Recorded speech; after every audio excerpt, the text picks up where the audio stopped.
ఓం యస్య వాతః ప్రాణాపానౌ చక్షురంగిరసో అభవన్ దిశో యశ్చక్రే ప్రజ్ఞానిస్తస్మై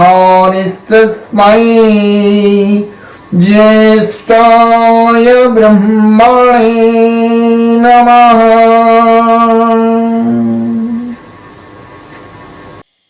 ఇప్పుడు మనల్ని ప్రశ్నించుకుందాం. ఎంతసేపు కూడా స్వయం దగ్గరికి రావాలి. నేను ఎంతవరకు బంధన ముక్త అయ్యాను, ఇది నాకు కావాలి. మీ అందరి గురించి నాకు అవసరం లేదండి, మీ అందరి గురించి అవసరం లేదు. కావలసింది నాకు కావాలి.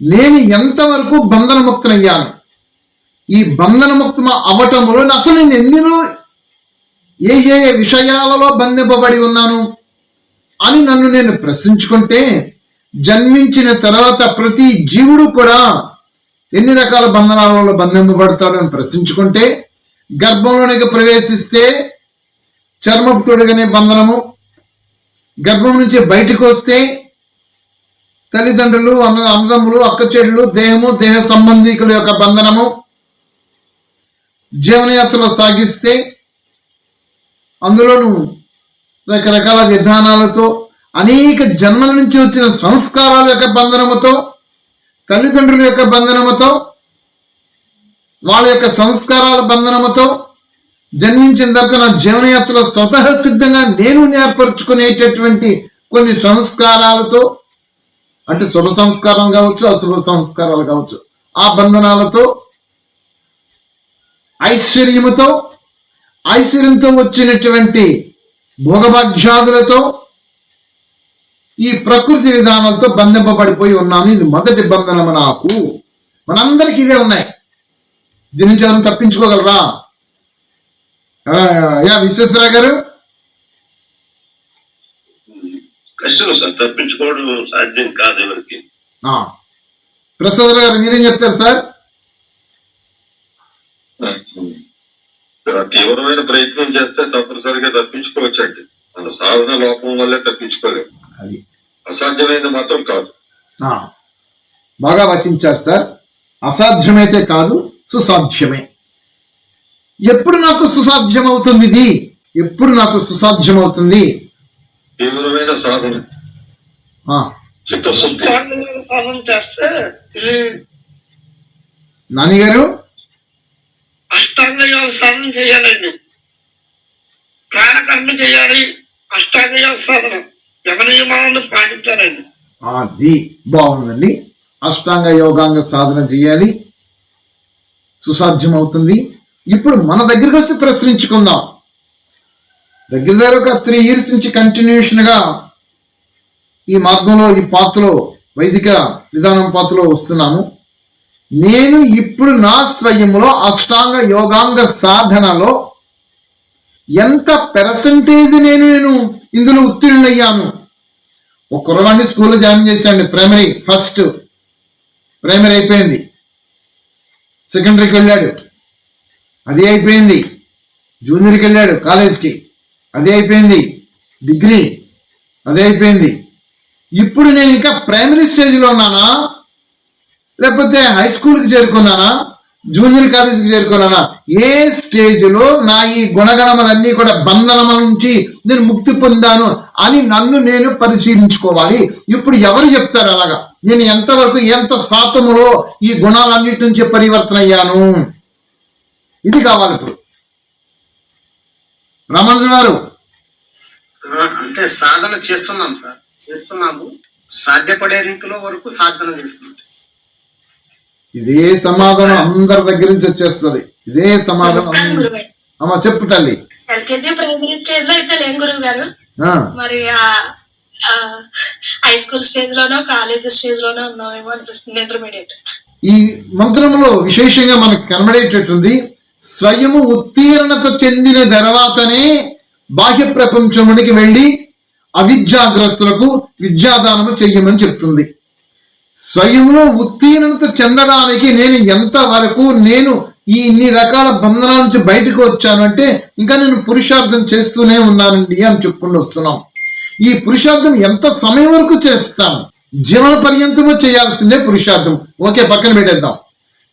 చేసేటటువంటి విధానములోనే చిత్తశుద్ధితో నిజాయితీతో నేను నా స్వయములో ఈ సంయమములను పాటించుకుంటూ అరిషడ్వర్గ గుణములను పూర్తిగా అణగదొక్కాలి. ఆ అణగదొక్కడమే పురుషార్థము. అరిషడ్వర్గ గుణములు ఎప్పుడూ మన నుంచి బయటికి పోవు. వాటిని అదిమిపట్టి ఉంచడము. అదిమిపట్టి ఉంచితేనే అవి అలా అణిగి ఉంటాయి. జ్ఞాన ప్రాప్తిని పొందుకున్న తర్వాత జ్ఞానము ద్వారా తన వివిధ విధానాలతో తన కార్యక్రమం పురుషార్థం చేసుకుంటూ రావాలి. ఇక్కడ మొదటి పరమాత్మ అదే చెప్తున్నాడు. ఇక్కడ పరమాత్మను యాచించేటప్పుడు ఏం చెప్తున్నాడు? గురుకులములో ఇంచినట్టి అది కాదు, జ్ఞాన ప్రకాశమును నింపివేయము పరమాత్మ చీట్లు యాచన మనొచ్చబడినది. బుద్ధి మరియు యజ్ఞము యొక్క పదార్థం దర్శనమనుచుటకు పరమాత్మ చీట్ల యాచన మనొచ్చబడినది. తమో గుణముల ఆవరణము తొలగించుము. ఈ తమో గుణముల యొక్క ఆవరణలో నేను చిక్కుకొని ఉన్నాను. ఇక్కడ అందరూ కూడా సత్యాన్ని గ్రహించాలి. ఆత్మ శుద్ధమైన పవిత్రమైన ఆత్మ. తన కక్షలో ఉన్నప్పుడు తన పవిత్రమైన ఆత్మే, శుద్ధమైన ఆత్మే. ఈ కక్ష దాటి బయటికి వెళ్దాం అనుకుంటే ఈ ఆవరణ ఒకటి ఉన్నది. ఆ ఆవరణే తమో గుణం యొక్క ఆవరణ. అది ఎలాగ ఉన్నది, ఎక్కడ ఉన్నది అని లోపలికి వెళ్ళి పరిశీలిస్తే మనస్సు అనేటటువంటి ఆవరణతో కప్పి ఉన్నది. అది మన చుట్టూ కూడా ఒక ఆవరణ ఉంది, కక్ష ఉన్నది. ఈ కక్షలో ఏమున్నది? ఈ మనస్సు అనే కక్షలో ఈ తమో గణములు, మన సంస్కారములు, మన బలహీనతలు ఇవన్నీ కూడా అందులో నిక్షిప్తం అయిపోయి ఉన్నవి. నేను బయటికి రావాలంటే ఈ ఆవరణ దాటి బయటికి రావాలి. ఈ ఆవరణ దాటి బయటికి వెళ్ళాలంటే ఈ మనస్సును ముసుగేసేసుకోవాల్సి వచ్చేస్తుంది. నేను ఈ మనస్సును శుద్ధం చేసుకోలేనటువంటి కారణంగానే నేను బాహ్య కర్మలకి మనసుతో పాటు వెళ్ళిపోయి అనేక రకమైన అశుభ కర్మలు శుభకర్మలతో వ్యవహరించుకుంటూ పోతున్నాను. కాబట్టి మొట్టమొదటి అటెన్షన్, నేను ఎక్కడ అటెన్షన్ పే చేయాలంటే ఈ ఆవరణని శుద్ధి చేసుకోవాలి. నా ఆత్మ చుట్టూ కప్పబడి ఉండినటువంటి ఏ ఆవరణ అంటే తమో గుణగణములతో ఉండినటువంటి ఆవరణ శుద్ధి చేసుకోవాలి. ఈ ఆవరణ శుద్ధి చేసుకున్న తర్వాత నెక్స్ట్ మళ్ళీ ఇంకొక ఆవరణ వస్తుంది, అది రజోగుణి ఆవరణ వస్తుంది. దానిని కూడా నేను శుద్ధి చేసుకోవాలి. ఆ రజోగుణ ఆవరణ తర్వాత సత్వగుణ ఆవరణ వస్తుంది. ఆ సత్వగుణ ఆవరణను కూడా నేను శుద్ధి చేసుకోవాలి. అప్పుడు ఆత్మ స్వతంత్రంతో పవిత్రమైన ఆత్మ ఈ ఆవరణని క్లియర్ అయిపోయిన తర్వాత దేవాత్మగా కన్వర్ట్ అయిపోతుంది. అలాంటప్పుడు ఇప్పుడు నన్ను నేను పరిశీలించుకుంటే ప్రతి క్షణము కూడా నన్ను నేను పరిశీలించుకుంటూనే ఉండాలి. నేను ఎక్కడ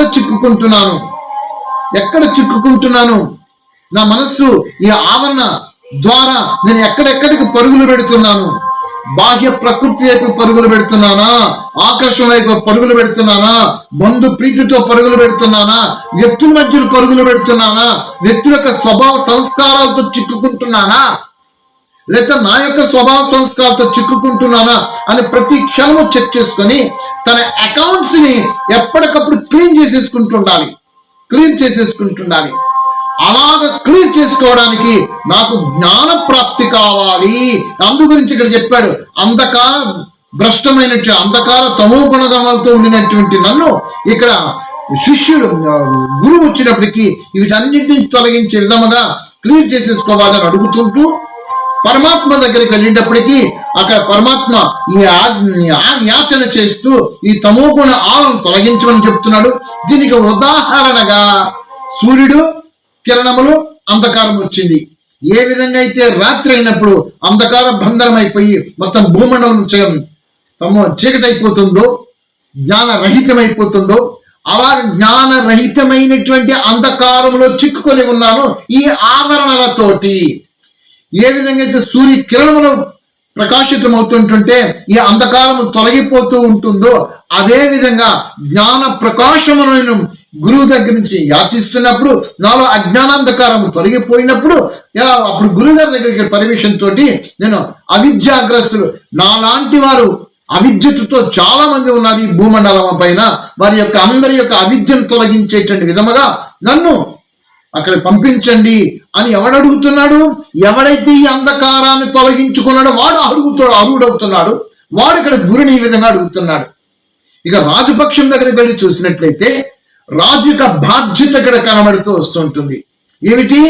ఈ విధమైన అవిద్యతో కూరుకొని పోయి ఉన్నటువంటి వారికి విద్యాగ్రస్తులుగా చేయడానికి కావలసినటువంటి విధానాన్ని, సంక్షేమాలను, పథకాలను వాడు పెట్టి ముందు వేళలో ఉండే అవిద్యను తొలగించే విధంగా ఈ గురుకుల పాఠశాలలతో కానీ లేకపోతే విద్యా వ్యవస్థను కానీ వాడిని చేయమని, అలాగనే ఈ రాజ్యంలో లంపటులు, దుష్టక్రియలు చేసేటువంటి దుర్మార్గులు ఉన్నారు వాళ్ళందరినీ తొలగించమని, ఇలాంటి విద్యాప్రాప్తం చేసుకునేటటువంటి వాళ్ళందరికీ కూడా సుగమమైనటువంటి మార్గాన్ని అనుగ్రహించి అక్కడ ఇవ్వమని రాజును కూడా అడగడం జరుగుతుంది.